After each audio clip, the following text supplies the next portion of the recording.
ஒருமுறை காட்டு வழியே சென்று கொண்டிருந்தார் நாரதர். அங்கு ஒரு வாலிப யோகி தியானத்தில் இருந்தார்.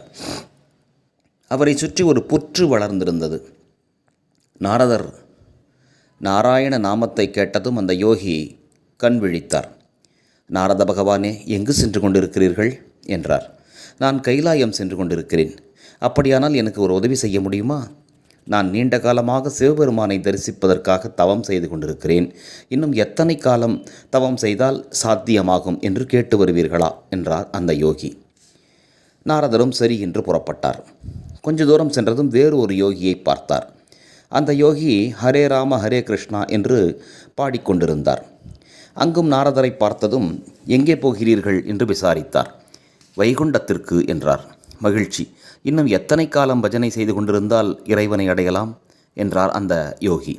கட்டாயம் தெரிந்து வருகிறேன் என்றார் இந்த நாரதர். மாதங்கள் பல கடந்தன. நாரதர் மீண்டும் பூலோகத்திற்கு வந்தார். புற்று வளர்ந்து தன்னையே மூடிக்கொண்டிருந்தது. தெரிந்து கொள்ளாமல் அதையும் கூட பொருட்படுத்தாமல் தியானத்தில் இருந்தார் அந்த யோகி. சிவபெருமானிடம் தாங்கள் கேட்டதை சொன்னேன். நீங்கள் இன்னும் 4 பிறவிகள் எடுத்து தியானம் செய்ய வேண்டும் என்று அவர் சொன்னார். அதற்கு பின்னரே நீங்கள் கைலாயத்திற்கு வர முடியும் என்று நாரதர் சொன்னதும் வாலிப யோகி அலறினார், புலம்பினார், கண்ணீர் வடித்து அழுதார். நாரதர் அங்கிருந்து புறப்பட்டு சென்று ஹரே ராம ஹரே கிருஷ்ணா என்று பஜனை பாடிக்கொண்டிருந்தாரே அந்த யோகியிடம் சென்றார். நாரதரே, வைகுண்டம் சென்றீர்களா? சேதி ஏதேனும் உண்டா என்று விசாரித்தார் அந்த யோகி.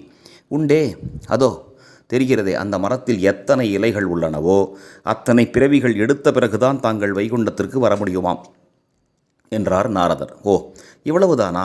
என்னுடைய இறைவனுக்கு நன்றி. இந்த மரத்தில் மட்டுமல்ல, அந்த தோப்பில் உள்ள அத்தனை மரங்களின் இலைகளும் உதிரும் அளவிற்கு கூட நான் பிறவி எடுக்க தயார் என்று சொல்லியவாறே மீண்டும் பஜனையில் ஈடுபட்டார். அப்பொழுது வைகுண்டத்திலிருந்து ஒரு ரதம் வந்தது. பரந்தாமன் உங்களை உடனே அழைத்து வரச் சொல்லியிருக்கிறார் என்று தேவர்கள் வந்திருந்தார்கள். இவரை அழைத்துச் செல்ல எத்தனித்தார்கள். எத்தனை பிறவி வேண்டுமானாலும் எடுத்து இறைவனை அடைய நீ தயாராக இருக்கிறாய். அதில் பொறுமையும் ஈடுபாடும் நம்பிக்கையும் உனக்கு இருக்கிறது. அதனால்தான் இப்பொழுதே உன்னை வைகுண்டத்திற்கு அழைத்து வரச் சொன்னார் இறைவன் என்றார்கள்.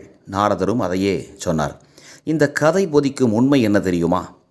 பொறுமையும் மன உறுதிமையும் நம்பிக்கையும் இல்லாமல் சாதனையை எதிர்பார்க்கக்கூடாது. அமைதி இல்லாத மனதினால் எந்த தகுதியையும் அடைய முடியாது என்பதே.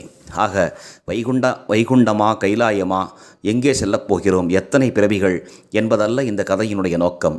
நமக்கு எந்த செயலை செய்வதாக இருந்தாலும் அதில் முழு ஈடுபாடும் நம்பிக்கையும் மன உறுதியும் வேண்டும் என்பதே. நன்றி.